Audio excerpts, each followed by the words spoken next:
അയക്കല്ല ഇതൊന്നും ഒരു മനുഷ്യന് ഷെയർ ചെയ്ത് കൊടുക്കരുത്. കാരണം പുള്ളിയുടെ നിരപരാധിത്വം തെളിഞ്ഞു കഴിഞ്ഞാൽ അത് നമുക്ക് മോശമായിട്ട് തോന്നാം, നമുക്കത് എഫക്റ്റീവില്ല അല്ലേ.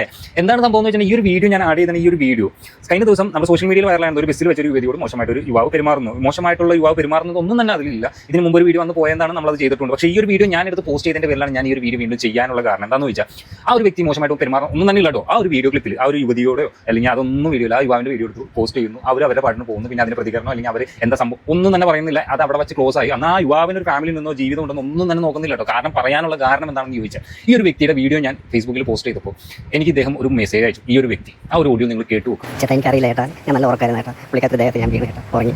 എനിക്കറിയില്ല ഏട്ടാ. ചേട്ടാ എനിക്കറിയത്തില്ല ഏട്ടാ. ഞാനിപ്പോൾ 3-4 ദിവസം എനിക്ക് വീട്ടിൽ പോയിട്ട് ഫീസ് ചേട്ടാ. ഇല്ല ഏട്ടാ, എൻ്റെ ഒന്നുമില്ല. അവരുടെ ഒരു പ്രൊഫൈലില്ല, ഒന്നുമില്ല ഏട്ടാ എൻ്റെ. ചേട്ടാ എനിക്കറിയില്ല ഏട്ടാ, സത്യമായിട്ട് പറഞ്ഞു ഞാൻ അവരുടെ ദേഹത്ത് വീണ് നല്ലപോലെ മറിഞ്ഞ് വീണ് ചേട്ടാ. പുള്ളിക്കകത്ത് എണീറ്റപ്പോഴത്തേക്ക് ഞാൻ എണീറ്റത്. എനിക്കറിയത്തില്ല ഏട്ടാ, ഞാൻ എന്താ ചെയ്തെന്ന് പോലും എനിക്കറിയത്തില്ല. എനിക്ക് ബോധമില്ലായിരുന്നു സത്യം പറഞ്ഞു കഴിഞ്ഞാൽ. അതിൻ്റെ തലേ ദിവസം എൻ്റെ വൈഫിൻ്റെ അനിയത്തിലെ ഭർത്താവ് മരിച്ചു സൂസൈഡ് ചെയ്ത് അതിൻ്റെ ചടങ്ങിലും കാര്യങ്ങളൊക്കെ ആയിട്ട് ഞാൻ ഒരുപോലെ കണ്ണടച്ചിട്ടുണ്ടായിരുന്നു. അങ്ങനെ സംഭവിച്ചു പോയത് എനിക്കറിയത്തില്ല ഏട്ടാ. ഞാൻ മൈൻഡ് മൊത്തം ബ്ലാങ്ക് ആയിട്ട് പോയത്.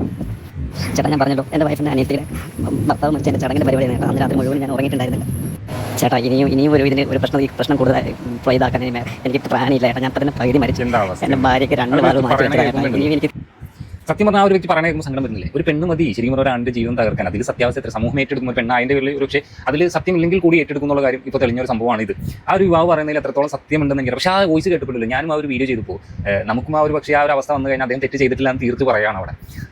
ആ പുറത്ത് വന്നിട്ട് കാരണം അത് അദ്ദേഹത്തിന് കുറച്ച് ദിവസമായി അദ്ദേഹം വീട്ടിൽ പോയിട്ട് കുറച്ച് ദിവസമായി ആൾക്കാരെ ഫേസ് ചെയ്യും. കാരണം അദ്ദേഹത്തിൻ്റെ വൈഫിന് സുഖമില്ലാത്തതാണ്, കുട്ടികൾ പഠിക്കുന്നുണ്ട്, എല്ലാ കാര്യങ്ങളും നടക്കുന്നുണ്ട്. ഇതൊന്നും നമ്മൾ ഷെയർ ചെയ്യാനോ അല്ലെങ്കിൽ ഇതൊന്നും വേണ്ടിയല്ല കേട്ടോ. ഞാൻ എൻ്റെ ഇത് ഞാൻ ചെയ്തു. കാരണം ഞാൻ ആ ഒരു പോസ്റ്റ് തെറ്റ് ചെയ്തു, അദ്ദേഹത്തിനോട് മാപ്പ് പറയുന്ന രീതിക്ക് ഞാൻ തന്നെ ആ ഒരു തെറ്റ് തിരുത്തി എന്ന് തന്നെ പറയാൻ പറ്റുള്ളൂ. എന്താണെങ്കിലും നിങ്ങളെല്ലാവരും ഷെയർ ചെയ്തിട്ടുണ്ടാവും, അദ്ദേഹത്തിന് തെരുവ് വിളിച്ചിട്ടുണ്ടാവും. അത് ഈ പോസ്റ്റ് ചെയ്തതുകൊണ്ടാവാം ഒരു പക്ഷേ.